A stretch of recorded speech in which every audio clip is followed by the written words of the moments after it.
Assalamualaikum warahmatullahi wabarakatuh. Teman-teman, bagaimana kabarnya hari ini? Mudah-mudahan dalam keadaan sehat ya. Baik teman-teman sekalian, meskipun judul video kali ini sedikit horor, tapi bukan berarti bermaksud untuk menakut-nakuti teman-teman sekalian.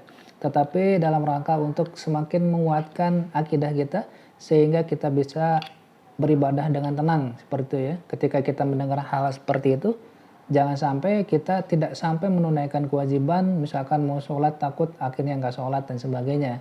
Untuk itu kita harus bersikap tepat dalam hal ini. Baik, akan saya mulai ceritakan bagaimana saya bisa kemudian ada cerita seperti itu. Ada jin cantik di rumah saya. Ini bermula dari beberapa bulan yang lalu saya menempati rumah baru saya. Yang nggak tahu sebelumnya tanah itu, tanah kosongnya dulunya seperti apa saya nggak tahu. Singkat cerita, 3 bulan pembangunan rumah selesai. Saya mulai mengisi rumah tanggal 17 November 2022.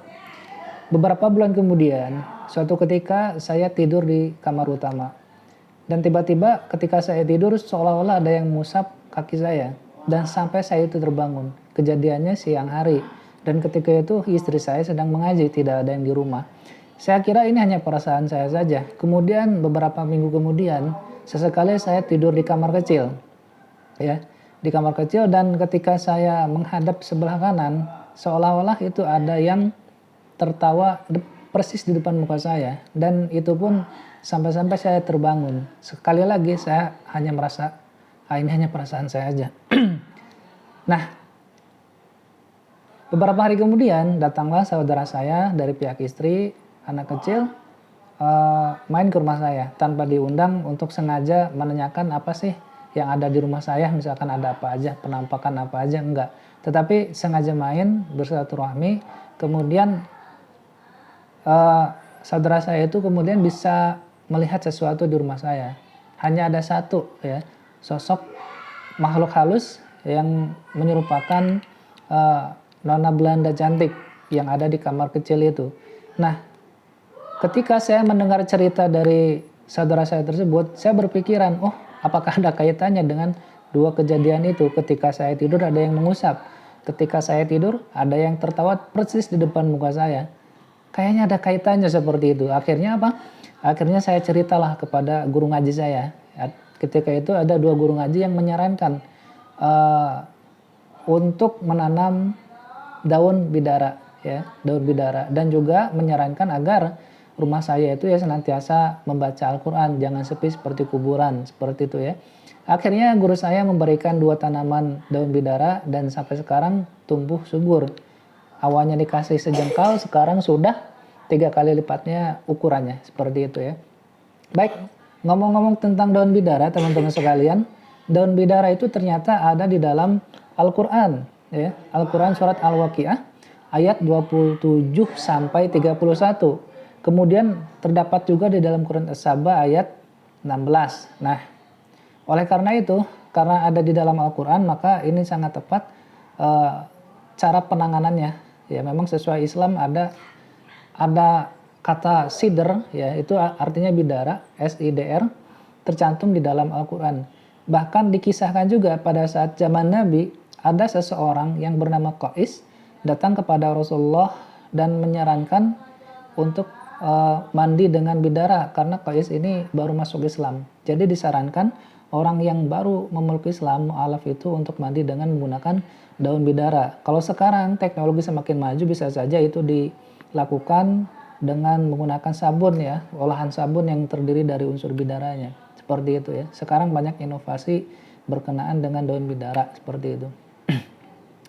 Baik, ngomong-ngomong tentang manfaat daun bidara, ya tidak cuma untuk mengobati yang kesurupan, bukan ya.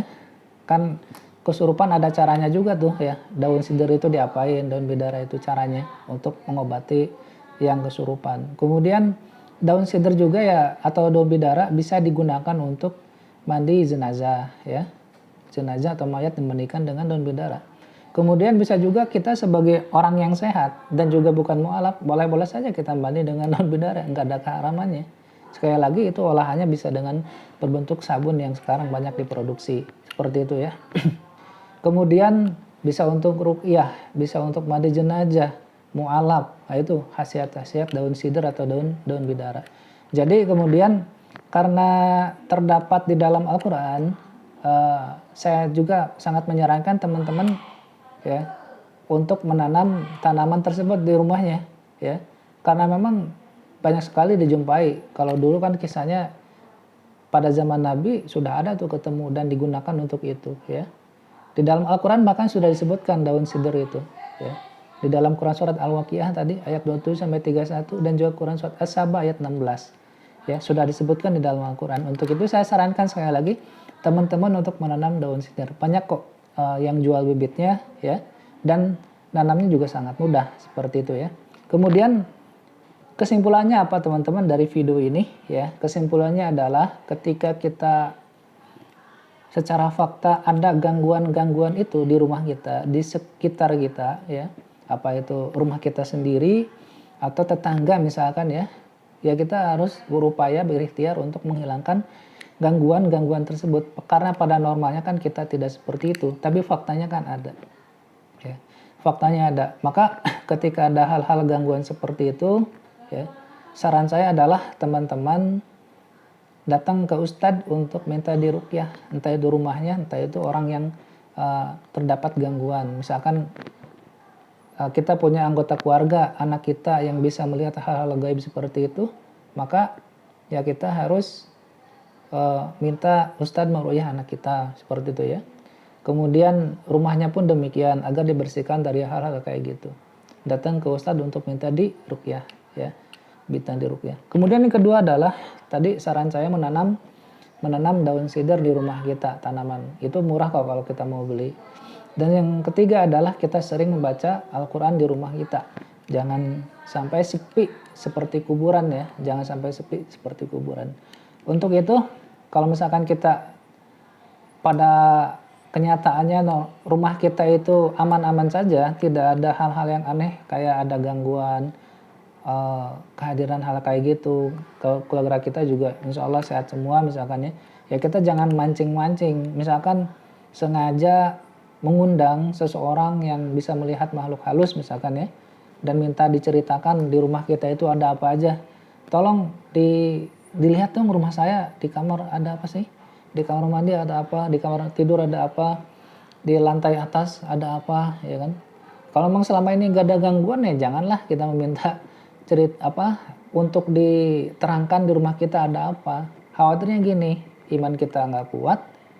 Ketika kita mendengar cerita hal seperti itu dari orang yang bisa melihat, iman kita lemah. Efeknya negatifnya apa coba teman-teman?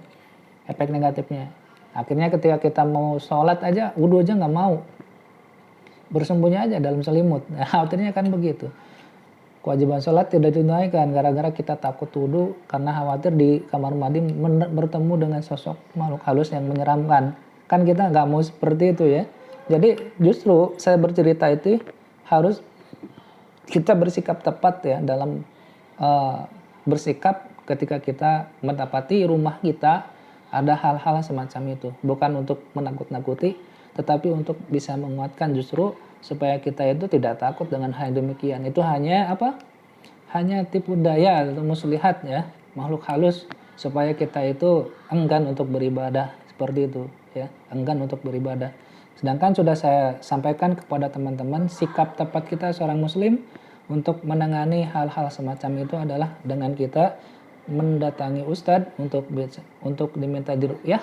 Kemudian kita pun bisa dengan meramaikan ya, senantiasa mengaji di rumah kita, membaca Al-Quran, dan juga kita menanam suatu tanaman yang sangat dibenci dengan makhluk halus, yaitu daun sidr, daun bidara ya. Baik teman-teman sekalian, kalau misalkan suka dengan video ini, jangan lupa untuk like, komen, subscribe, dan juga aktifkan lonceng notifikasinya agar teman-teman mendapatkan informasi video terbaru dari saya. Sekian, terima kasih. Wassalamualaikum warahmatullahi wabarakatuh.